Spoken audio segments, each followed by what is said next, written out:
Andito kami ngayon sa Nasipit Port. Going to Hagna, Bohol. Mo try ta og hatag-hatag kana. Ganihan naglabog ko ganihan niya karon atos anong ta try ta ana.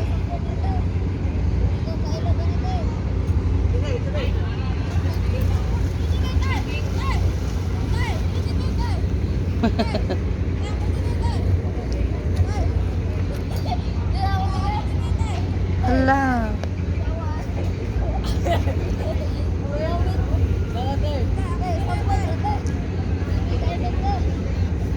Very sad sila.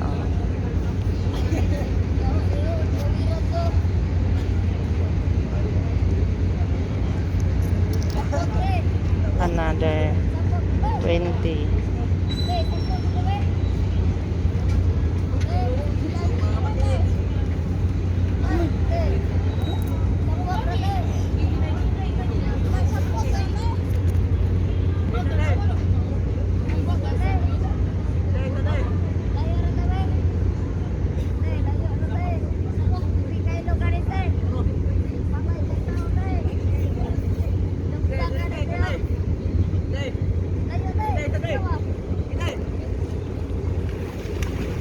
Kaluoy. Kaluoy.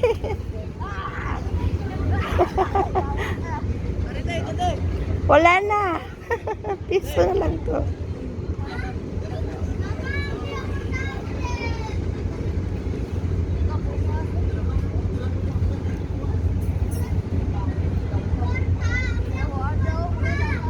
Niikot na ang hamong barko.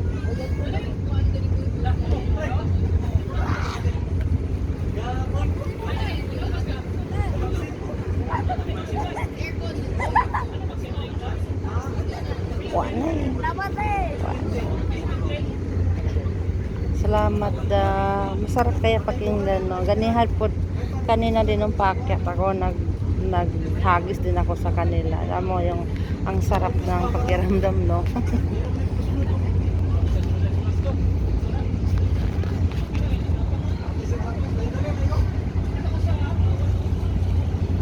Sana po tayo ng hope dito dapit.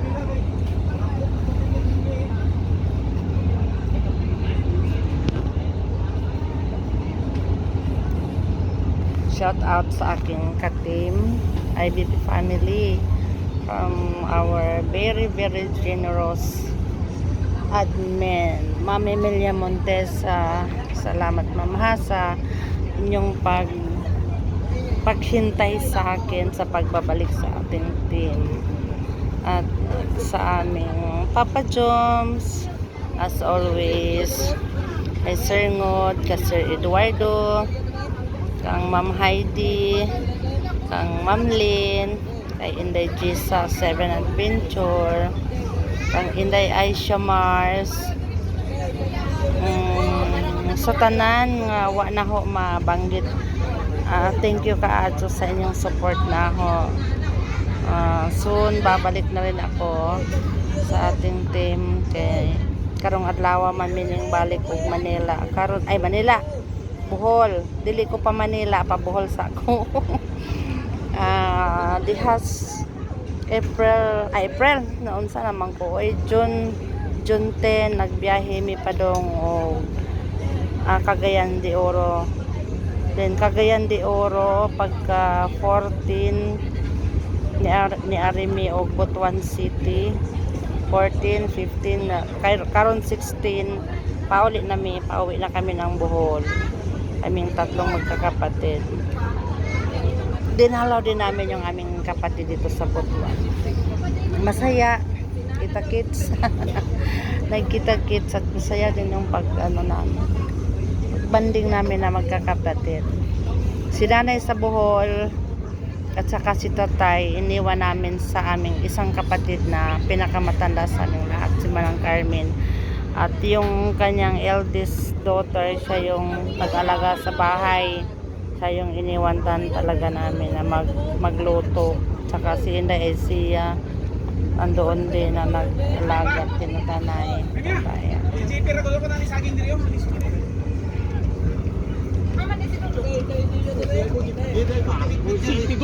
naarami sa ordinary. Ordinary kay dili man siya puno.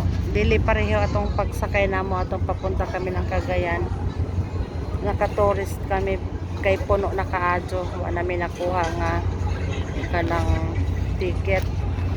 Pero karon naay daghang ticket kay dili ron sakay di ay dili kayo sakay pa uli sa Bohol. Mo ato pa sa Pikas ha.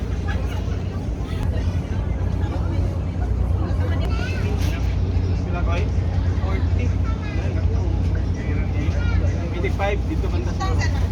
Butang na na. Ah, 51 dire banda dia. Oh, banang saya. So mao ni ang ordinary dili siya puno gamay ra ang tao kay dili sakay. Muarita sa Pikas side. So mao ni ang barko same din sa aming gisakyan karon.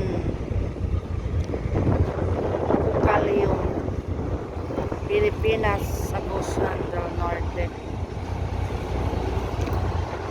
Uy, ang ganda pala dito nga ano side.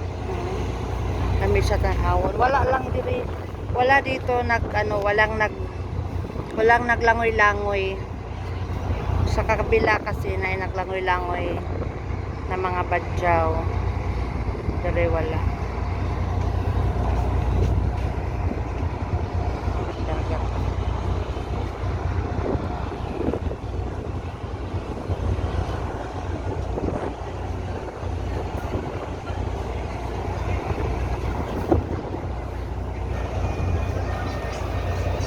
So ang oras natin ay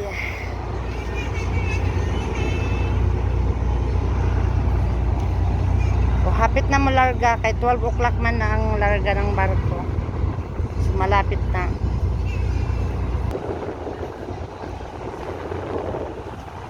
Pabalik tayo doon sa kabila. So dire on Asray Toscans. Yeah. Dito may kanang nagkarga. Dire may. Kaya akong karga. Gusto doon.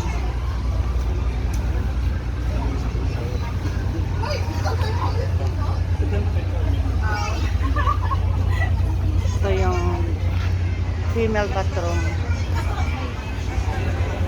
Dili na kumusaka sa taas.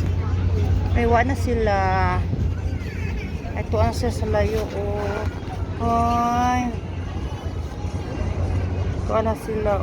Mauli na siguro na sila. Kaya wala na ng hagbong kwarta. Barya.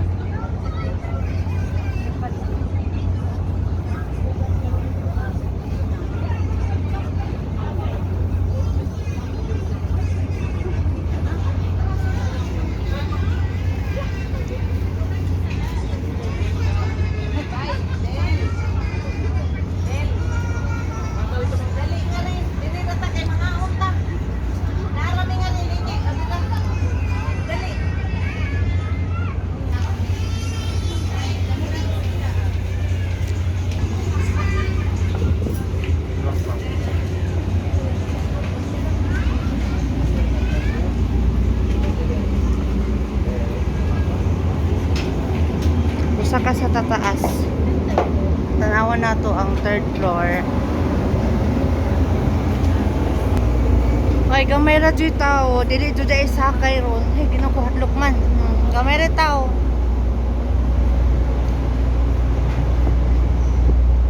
Dami diri no kay hangin kaadto.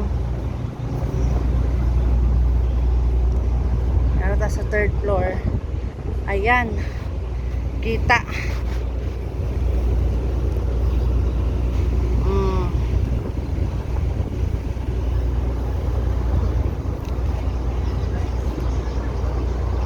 Asa to mga bata ato ana sila Kita kaso dire.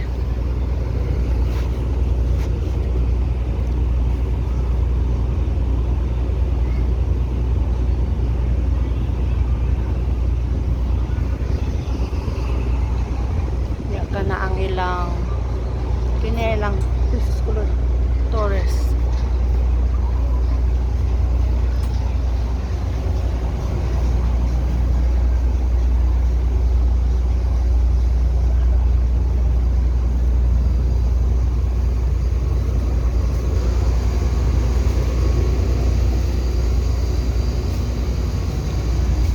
Tanawon. Our host. Yan sila o mga crew.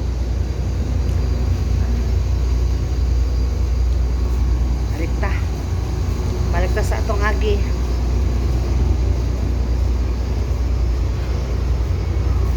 Gamay ra jud ang tao. Konti lang. Sarap lumipat dito sa taas.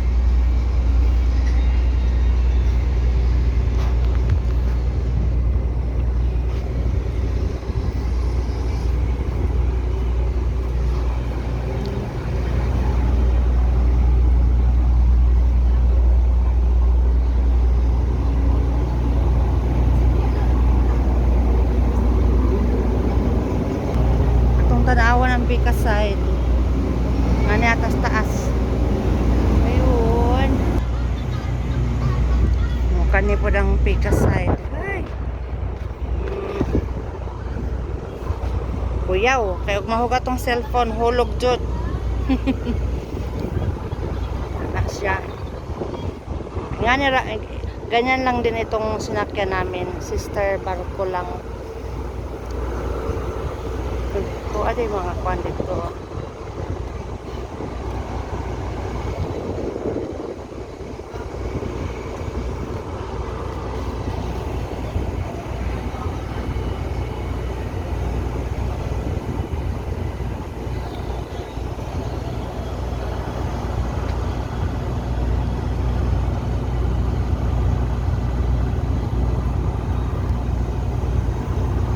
Mura siya ko aeroplano. Parang aeroplano. Ang hugis niya.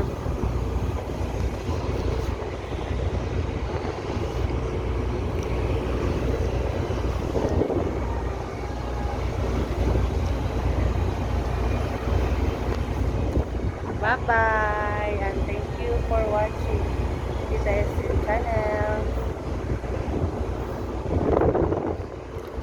Bye and God bless. I love you all.